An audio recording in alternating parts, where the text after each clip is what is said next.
1 Samuel chapter 20.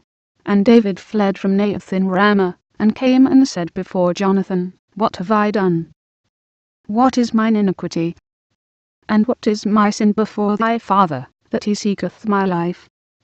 And he said unto him, God forbid, thou shalt not die.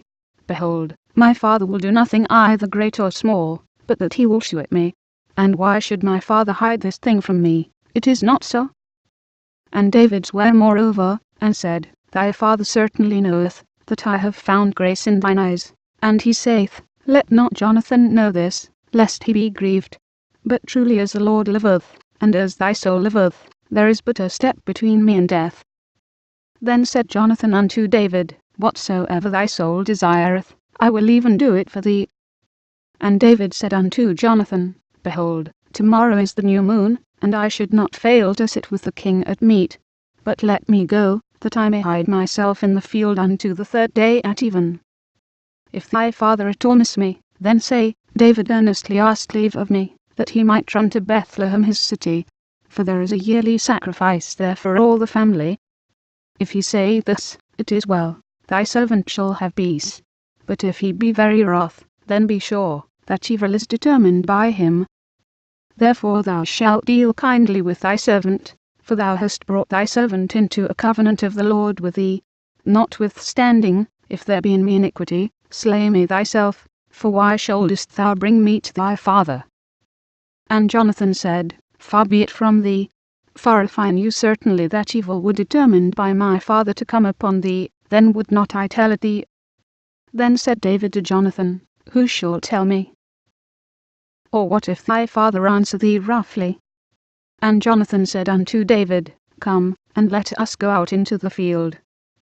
And they went out both of them into the field. And Jonathan said unto David, O Lord God of Israel, when I have sounded my father about tomorrow any time, or the third day, and, behold, if there be good toward David, and I then send not unto thee, and shew it thee, the Lord do so, and much more to Jonathan. But if it please my father to do thee evil, then I will shew it thee, and send thee away, that thou mayest go in peace. And the Lord be with thee, as he hath been with my father.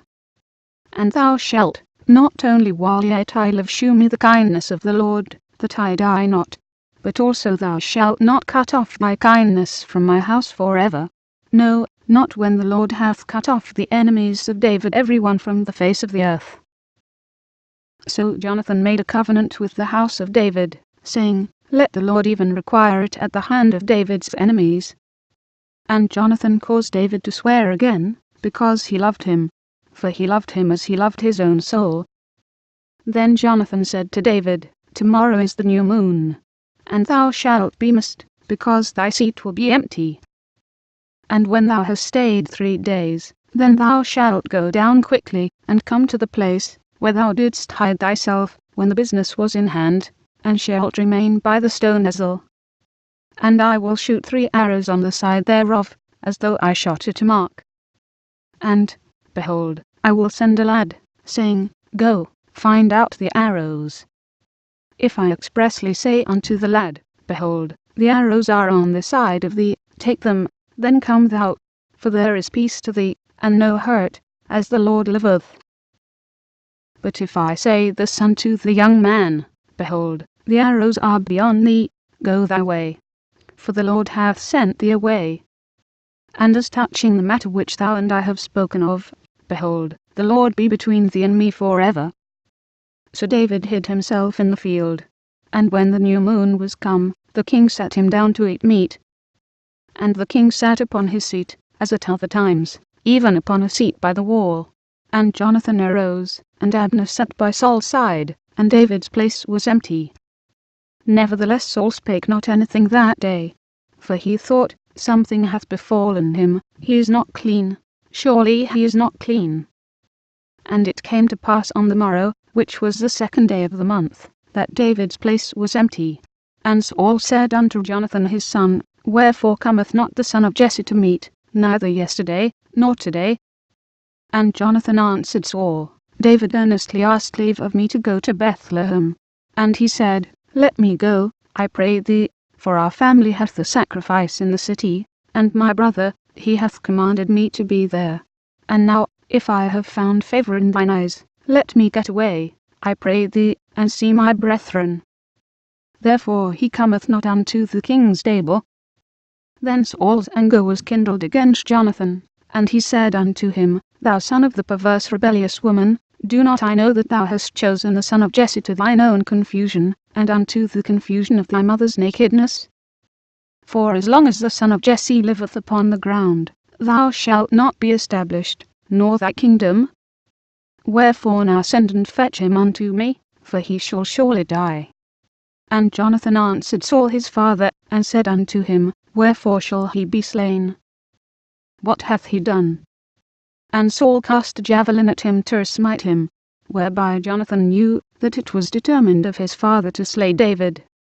So Jonathan arose from the table in fierce anger, and did eat no meat the 2nd day of the month.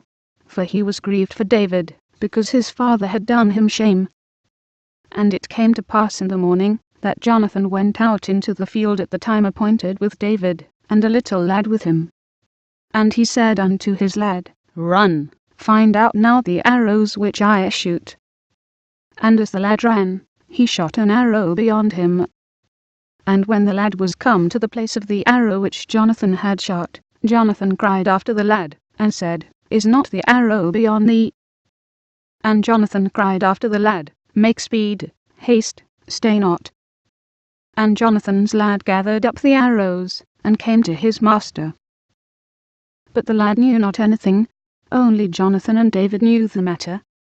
And Jonathan gave his artillery unto his lad, and said unto him, Go, carry them to the city. And as soon as the lad was gone, David rose out of a place toward the south, and fell on his face to the ground, and bowed himself 3 times. And they kissed one another, and wept one with another, until David exceeded. And Jonathan said to David, Go in peace, forasmuch as we have sworn both of us in the name of the Lord, saying, The Lord be between me and thee, and between my seed and thy seed forever. And he arose and departed. And Jonathan went into the city,